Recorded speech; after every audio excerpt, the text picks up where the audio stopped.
А вы думаете, классные банные печи бывают только на дровах? Неа. Бывают на газу еще, правда, но нас это сейчас не интересует. Нас интересуют очень крутые банные печки на электричестве. Ну или от электричества, тут решать вам. Компания ВВД, модель Futurus. Печь появилась, наверное, год назад, но она просто революционно очень-очень крутая. Модульно, у нее есть настоящая изолированная закрытая каменка. Есть конвектор, который позволяет быстро выдавать высокую температуру, кому нужно. И есть их запатентованный встроенный парогенератор. Печь сама по себе готовит вам баню. Плюс на контрасте вы уже поддаете сюда и получаете много пара. Офигенный агрегат, очень нравится, очень качественно, круто сделано.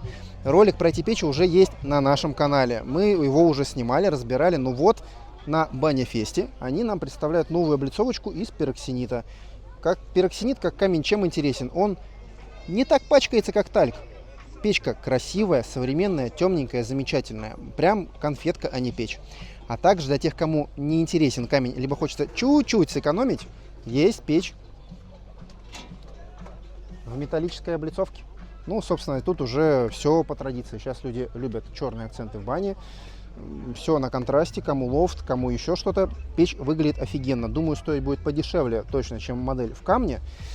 Но прям очень крутой, интересный агрегат. Мы этими печами занимаемся. Пожалуйста, обращайтесь. Компания Народный камин. Ссылочка в описании. Будем очень рады вам помочь.